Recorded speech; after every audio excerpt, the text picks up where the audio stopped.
Cause number 1741609, State of Texas versus Benjamin-Elliott. Mr. Elliot is here with his attorneys. The State of Texas is here. This is a punishment hearing. The jury has been released as the defendant has chosen to go to punishment to the court. State, it's your case. What do you have? Judge, the State of Texas would offer State's Exhibit number 137 into evidence and tendering to opposing counsel for objection. No objection. With no objection made, State's 137 will be in punishment. 137 will be admitted into evidence and made published to me or on the UMO. Published to the court. Oh, okay. You're gonna have to read this to the court. That's a small print. Okay. It's like size 2. Why don't you publish it on the UMO so I can see it? Okay, sounds good, Judge.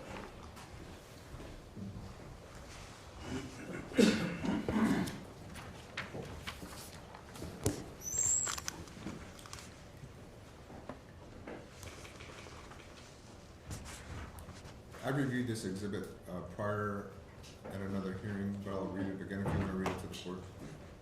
Judge, I think if you recall it, otherwise I can read it for you if you'd like for me to.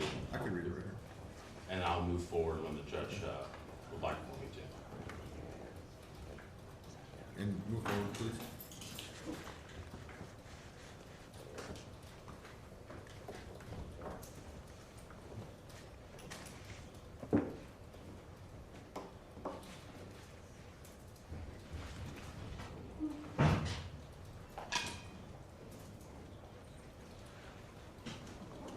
Move forward.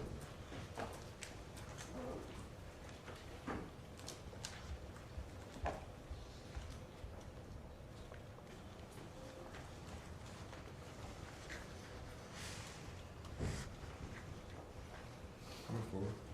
That's the extent of it, Judge. Thank you.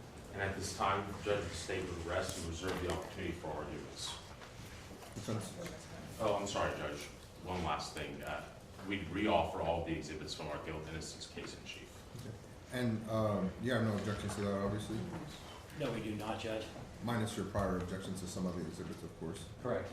So the evidence in the case in chief of the state will be admitted, noting all prior objections, and I've taken the liberty of seeing some of those exhibits already as I reviewed the case last night.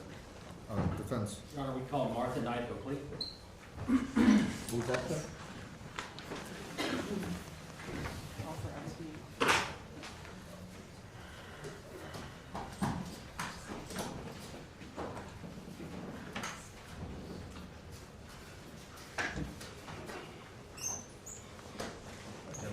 This witness hasn't been sworn in. Can you raise your right hand? Do you swear to tell the truth, the whole truth, and nothing but the truth, so help you God? Yes, I did. All right. You step up that man, that's the bike if you need to. And Your Honor, before I get started, this witness has previously testified, but we would also re-offer her testimony as well as the other evidence and testimony that we offered in this case. Yes, sir, I remember. You may start. Ma'am, if you can take a seat. Yes. Take your time, please. Thank Good you. morning. Good morning. Could you state your name for the record, please? My name is Martha Knight Oakley. And are you the same young lady that testified a few days ago in this case? That's correct.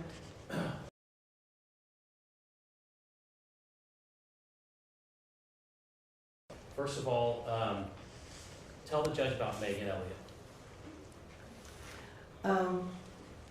I've known Megan since she was born, along with Ben. And I know several things to be true about Megan.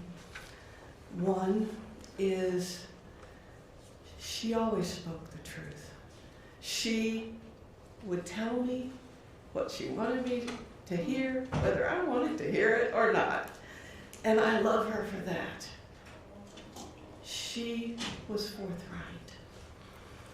I know that she was also a person who lived her life with compassion, with empathy, with a strong, fierce sense of fairness and justice. And I know that she would have been shocked at the verdict. Judge, I'm going to object. That's improper at this time. Well, I'm asking about their complainant, Judge. I think she has latitude here. This is not in front of the presence of the jury.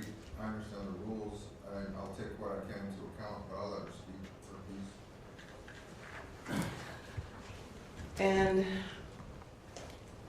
as someone who was sitting in the courtroom during the closing remarks of the prosecution. That I won't allow without objection. Let's stick with the Okay. question and answer. What's allowed. I'm sorry, I'm not sure I know Ma'am, exactly. you're fine. what's allowed. You're 100% fine. I just have to follow the rules and I will. Mhm. And I think it's going beyond the rules, and the defense knows how to ask a question. I'm sure I'll ask a question that I could use or hear. Martha, I want to talk about Megan's personality, okay? Was she strong-willed? Yes, If something was happening behind closed doors in her home, would she be afraid to talk to you about it? no, Okay.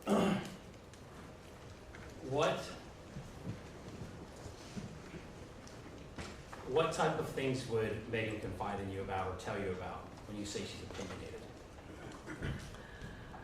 she would talk to me about things going on at school, about how she felt about peers, about how she sometimes felt perceived by others, felt misunderstood by peers and others. She would talk about things she loved. She would talk about things that she thought I should do differently with my own family, or my own pets, or my own things that she observed, and she did it with love, but she did it. Now we are in punishment phase of this trial. Knowing Megan and knowing her personality, and if you could give the judge some feeling or understanding on what her thoughts would be at this point. She would be heartbroken, sad, angry at the fact that we are sitting here today in a sentencing hearing. She would have been angry to hear prosecution say that no one was here to speak for Megan, and that in some way it was their job to do that. She would be furious.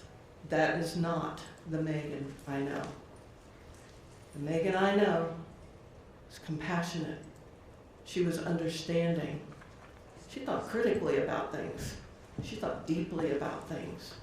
She would understand that these events were the result of an untreated sleep disorder.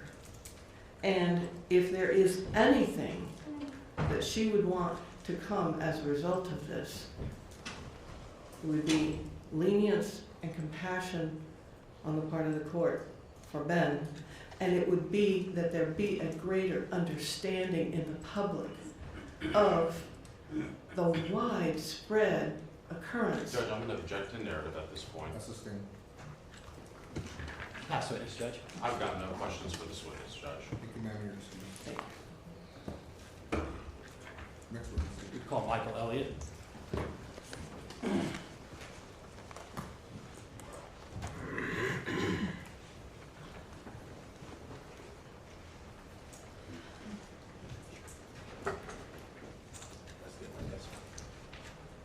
Hold on right there. This witness hasn't been sworn in? Can you raise your right hand? Do you swear to tell the truth, the whole truth, and nothing but the truth? Step up there, just the mic, bench, sir.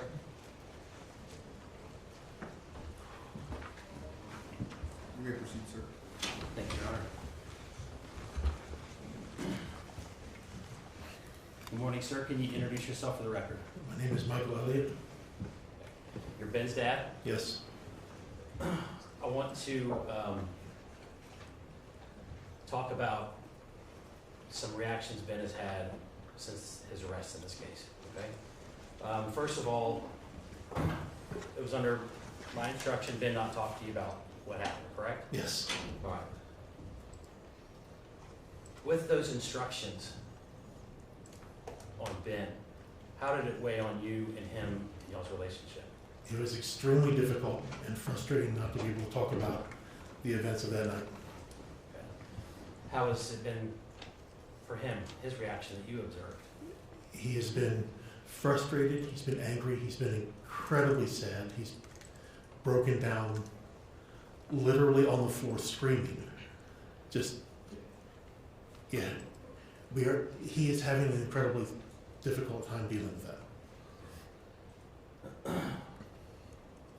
The morning that you picked Ben up from jail, do you remember around what time it was?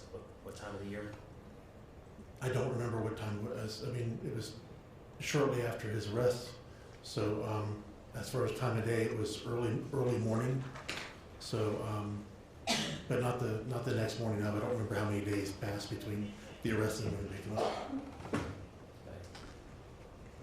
Tell the judge about the car ride home. I met him, my wife and daughter, Elizabeth, were in the car waiting for us. I met him out in front of the building and brought him to the car. And during the drive, when I began to drive home, I was asking him questions and he wasn't answering them or answering them with only single sort of soft words. And I finally ended up pulling the car over and walking around him, and I put my hands on both sides of his face and looked in his eyes and I said, "Hi." And he seemed to kind of recognize me and then say hi back, and then he was able to talk a little more about how he was doing, and yeah, he is having difficulty. Okay. The argument was made that your son has shown no remorse. How would you answer that argument? That is stunningly untrue. I don't think anyone in this room could disprove that in talking to him in 10 minutes, maybe 5.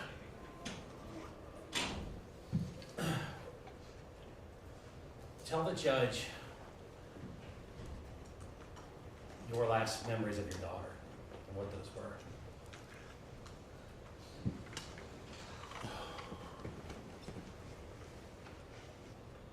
I remember that morning my wife and she had gone to get us kolaches at the restaurant. Megan liked to pick out kolaches for everybody and bring them home. She woke up earlier than most of us, and my wife also wakes up earlier, so they like to do that on Sundays. And that's what they had done. And I remember Ben and I playing a game. I remember Megan and Kat watching a television show, a cooking television show. Megan loved the cooking shows, especially the ones with kids in them. I remember that. Unless you make me, I don't want to talk about that night with Megan again. Now, the court has a decision on punishment to make in this case. Tell the judge, knowing your daughter, how you think she would want this to play out. She would want lenience. She would want compassion for Ben.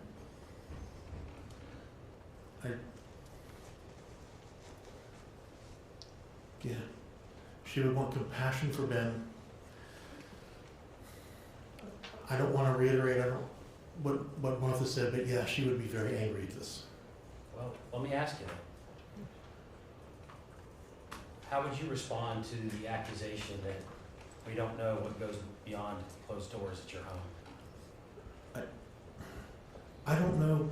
I would think that there would be, if you're talking about some of the really horrible things that go on behind closed doors, I would think that there's not just no evidence of that, but that the prosecution has enough evidence to say that that's not happening.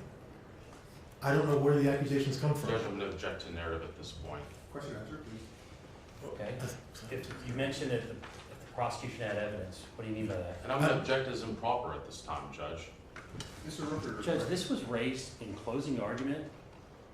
It goes towards any guilt decision you're going to have to make is an allegation not only of the crime, but ancillary matters going on at the home. That was brought before the jury and it's on the record, it's before this court. What I do know is that it was alluded to, but I saw no evidence of it, like zero evidence, so I don't know how deeper you want to go to, but that's not my it's not in my thinking process because there is no evidence. We're a court of law. I mean, I'll be very frank.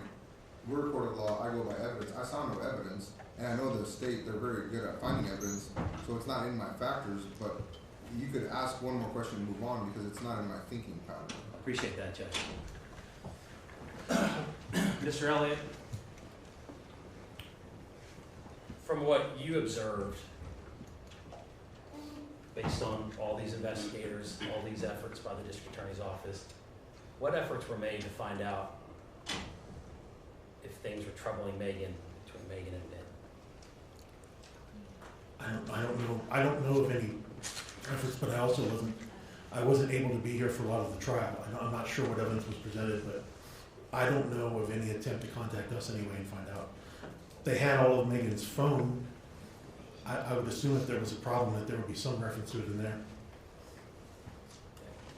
I'll pass the witness. Sorry, one second. My boss has a question for me.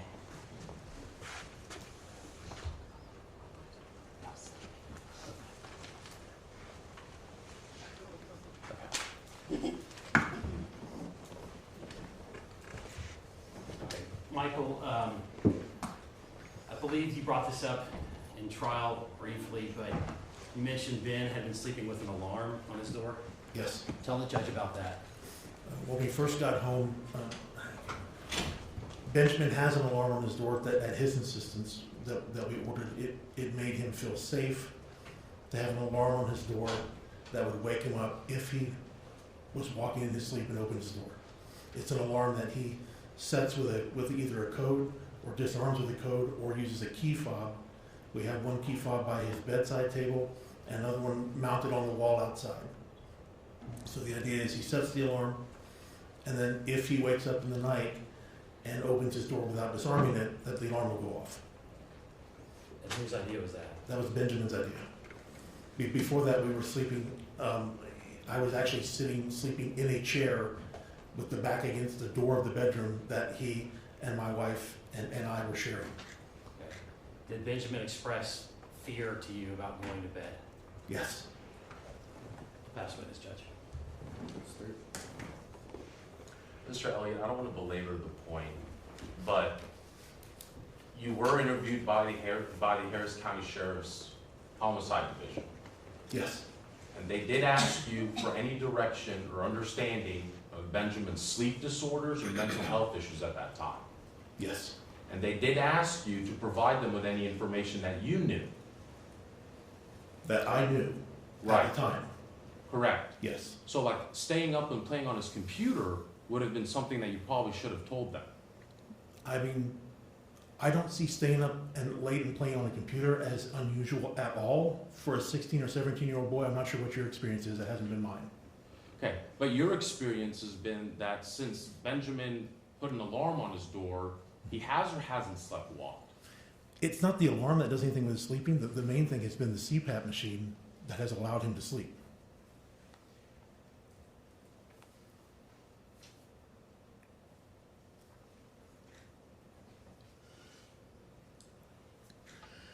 No further questions, Judge. Defense, No, sir. may this witness be excused Yes, Your Honor. by the state as well? Yes, Judge. Thank you, sir. Next witness, please. Your Honor, we would call Kathy Elliott.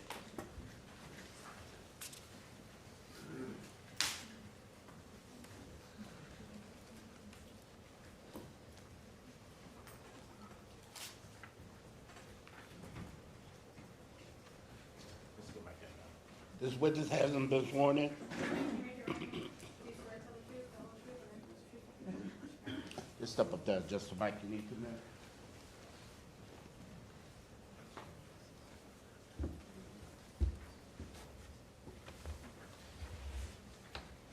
Defense,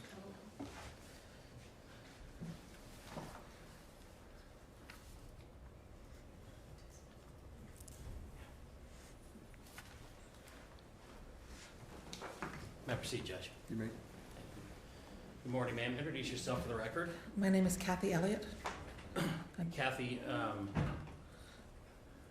you've heard your family and your husband speak, but tell the judge in your own words who Megan was.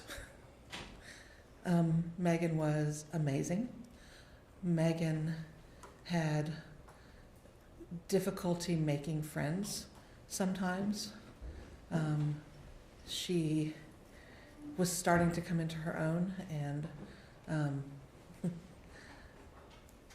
had several online friends that she felt more comfortable talking to than friends at school in real life. She was an artist, and her art helped her better express herself. She wrote poetry. She wrote lots of poetry, actually, about not feeling accepted by peers. And she was a loving sister, a beautiful daughter. Okay.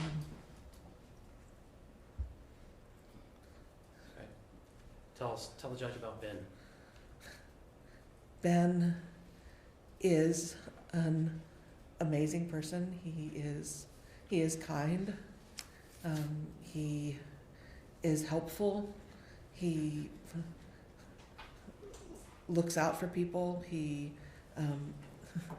when we were leaving the courthouse the other day, we were upset, and he stops and helps my mother with her walker, get across the street in the midst of all of this.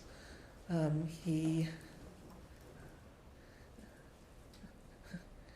cared for his sister very deeply. Has he shown remorse over the death of his sister? Yes, absolutely. Tell the judge about that.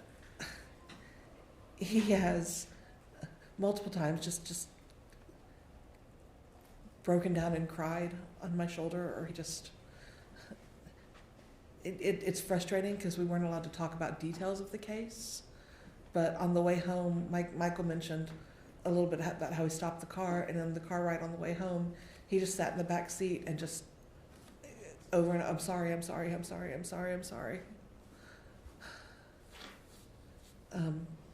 He's in the house. We've got pictures. We've got their graduation pictures that were taken that summer before their senior year. And he'll stop when he's walking down the hallway, and Megan had a thing she did where she would boop your snoot. That's goofy, and he'll stop and boop her snoot and just say, I love you, and I'm sorry. And he has trouble sleeping at night. He's still scared to go to bed at night.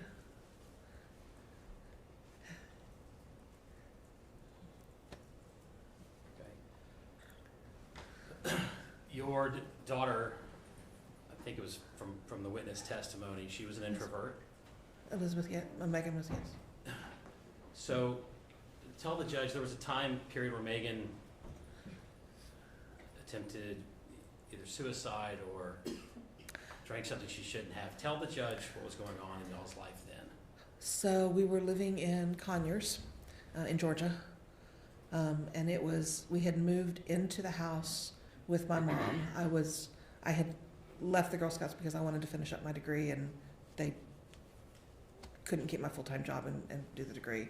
So I was working part-time. My husband was working part-time, but we were having trouble making ends meet financially. We had moved in with my mom, and I came down one morning on my way to work, and I found a note that Megan had written that said she had drunk bleach, and she was still downstairs. And I called 911. Megan was conscious and she was awake, and I called 911. And 911 came, and we found out that she hadn't actually drunk any bleach. There was a question of if it was bleach or Windex or anything, and she hadn't actually drunk anything. But she was feeling very, very stressed about being in a new house. That was the first year that they were in 9th grade and they were in different schools. Let me stop you real quick. We have to do question and answer. Sorry. So you attempted to find out with Megan what was going on. Right. And you mentioned this was the year that she was not in school with her brother. Yes. How did she react to not being with Ben? She hated it. they had to ride different buses. She felt very alone.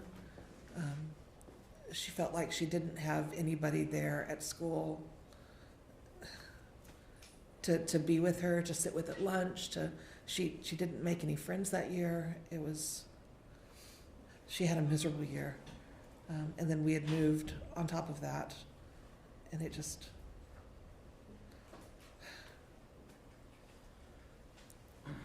Mrs. Elliott, judge has a difficult decision here to make. How could you guide him as far as how Megan would like to see Ben's outcome? Megan would boop his newt, and she would want to see him get help so that we can make sure that the sleepwalking never happens again. She would want him to come home. She would want him to be with family.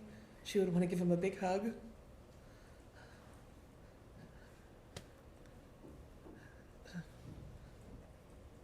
She would want as much leniency as possible. She would hate this.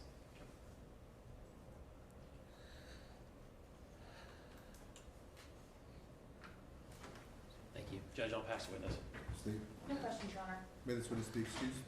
Yes, Your Honor. Thank you, ma'am. Next witness, please. Move to close, Judge. Both sides rest and close. Both sides of the rest of the post, Judge. Would the court mind giving us just 5-10 minutes briefly before arguments? Is it okay with the court if we split the argument again? I'm sorry, I didn't hear you, ma'am. Is it okay with the court if we split our argument? Oh, sure. How much time do you all need anyways?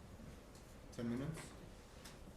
I mean, I'll just let go. I mean, that's, Judge, I don't anticipate us I know. needing very long. no, just take your 5 or 10 minutes. And Thanks, Judge. let me know when you're ready. I'm gonna go to the pen. We'll be adjourned for 10 minutes.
to start a family and all of those things, and that when you ultimately decide the punishment, that she not get lost in all of the arguments for leniency for the defendant. So that's all I have to say. I'm just going to reserve the remainder of my time for co-counsel. And you guys want to split time as well.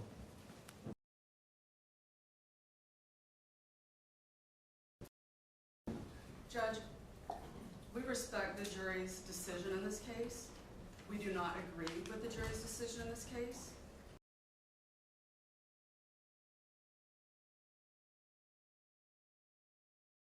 And we said in our closing arguments yesterday, which the court heard, the state tells you that they want you to remember Megan, but in punishment, they didn't offer you anything about their victim. They didn't call anyone to talk about her because they have completely vilified the family so they can get a conviction. They have put forth in this trial speculation. They have put forth a lot of things that we disproved, all to get a conviction on Mr. Elliott. They seem to think that if the family supports Ben, then they aren't upset with the loss of Megan, and both of those can be true. In punishment, all they offered you was a poem, and I can only assume they've offered you that poem because they're still trying to show that there's something going on that would have caused my client to kill his sister, and simply there was not. That poem talks about peers. That poem doesn't talk about my brother or my sister or my family. It talks about peers, but they want you to speculate that it has something to do with what's going on behind closed doors, when there's zero evidence of that. You also didn't hear anything in punishment from the state about Ben Elliott. You heard nothing about any prior bad acts or prior crimes or anything like that, because there are none. Mr. Elliott has been on an ankle monitor since he was placed on bond by the court in October of 2021. And since October of 2021, with an ankle monitor on, he has not had one bond violation. Not one. If I could ask the court to give my client probation, I would do it. But since that's not possible, I'm asking you to not compound this miscarriage of justice, and I'm asking you to give him 5 years in prison. And Mr. Rucker, did you want to say? Gentlemen, stand on this harsh remarks. Nothing to add. And state of Texas, you get Thank the you, last Judge. word. Judge, I think the only people that have been vilified in this courtroom is the state of Texas. Mr. Rucker stood in this courtroom right here in this well, faced this jury and told them either Benjamin Elliott is a psychopath that kills for no reason, or he was suffering from a sleep parasomnia. The jury told us what they thought the answer to that question was. They called his family, and I understand, Judge. I understand where they're coming from. I understand why they're supporting Benjamin Elliott, and I understand what they're going through. I do. And my heart goes out to them. But here's my issue with what they just did. They called them up here to talk to you about what precautions they've taken to prevent him from sleepwalking again. But we all know in this courtroom that the 12 people from our community whose verdict we do respect, and that is justice being carried out, told us it wasn't sleepwalking. They said that it was his conscious objective and desire to commit that murder. If they believed sleepwalking as a defense, they would have said not guilty. And we stand by their verdict because that's how this legal system works. That's what we're supposed to do. We're supposed to go to trial. We're supposed to allow members from our community to render a just verdict. And in this case, that was a guilty verdict. But not only did they reject the sleepwalking theory, this is what that tells us when they say that. That means, Judge, that at 4:28 p.m., the afternoon before this offense happens, this man set an alarm and deactivated it at 4:01. And he's conscious and he's awake and he's not sleepwalking. And then that means he unsheaths that knife after pacing back and forth to his sister's room to see if she's awake, and he commits a heinous crime. They keep talking about the fact that we don't have a motive. But that isn't the same as not knowing it. And what's more terrifying is the fact that they believe that the lack of motive should tell this court, you should be light on sentencing. You should be hoping that the defendant can be rehabilitated. With no remorse, there can be no rehabilitation. And I don't have to tell this court whether or not the defendant was remorseful. Your Honor's been presiding over this whole trial. We went through autopsy photos of his sister that he stabbed in the neck twice. There's been no remorse. And everything that we know about the evening of that night tells us that the act is so heinous. This isn't a question about what message do we send to other defendants who stab their twin sisters in their sleep. The question is about public safety. When do you, as a court, feel safe in releasing this man into our community? And he is the type of evil you don't expect. His sister went to sleep in the same house as him that night. And the jury told us he's not sleepwalking. And the court heard the cell phone evidence. This man took a knife, unsheathed it, waited till his dad went to sleep, walked the distance between their two doors to see if she was awake, and then walked into her room, stood over her body, and stabbed her twice in the neck, and used the pillow to smother her screams. It's horrifying, and it's a heinous act, and it's the type of thing that you don't see coming. And she's asleep in her bed. And it is offensive that they're asking the Elliot family about what precautions they've taken to prevent sleepwalking. When the jury's verdict is the jury's verdict, and they told this court, we didn't believe that theory. So now they're asking you to be remorseful for Ben, because it just affects his sister. They're trying to make an argument that you shouldn't take the Elliott's son away from them. They've already lost their daughter. We are here because of him.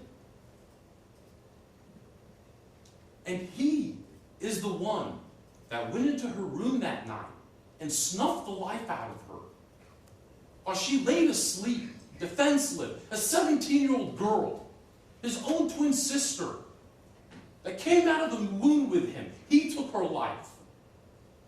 And if she's not safe in a house with him, while she's asleep in her bed, where would she have been safe? What does that tell us about our community? What message do we send when we say Benjamin-Elliott stabbed his twin sister? It's not about a message. It's about how do we keep us safe because you don't see him coming. And I don't have to tell this court about the lack of remorse he's had. This court's been presiding over this trial. And respectfully, as a member of our community, and what 12 jurors told us from our community, I'm asking that this court not sentence this defendant for any number of years less than 40.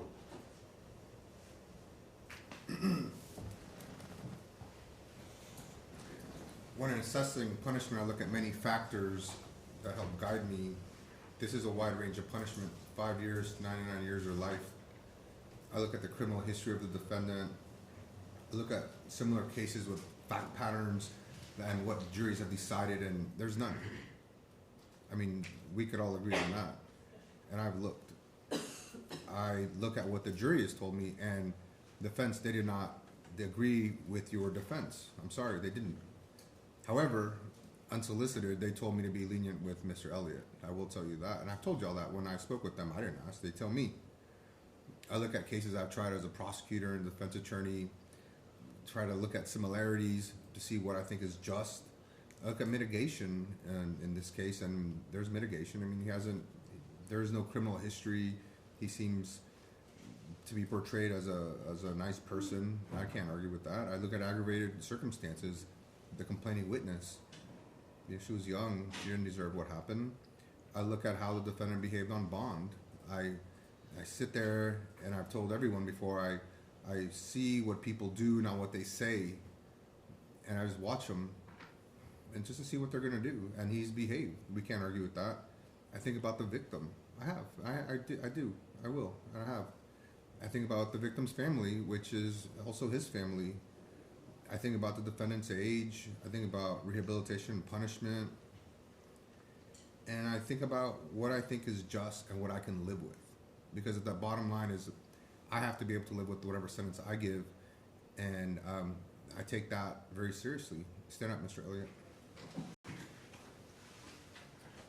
Jury finding you guilty of the offense of murder. Your range of punishment is from 5 years to 99. I sentence you to 15 years in prison. At this time, you will go with the Sheriff's Department, where your sentence will be fulfilled in the Texas Department of Criminal Justice. And you'll get the credit that you have received while out on bond. If you served any jail time, you'll receive that credit as well. Is there any legal reason why this court should not give you that punishment at this time? Any legal reason, Mr. Rucker? No, Your Honor. With that said, please go with the Sheriff's Department, where you fulfill their sentence in the Texas Department of Criminal Justice. Thank you all.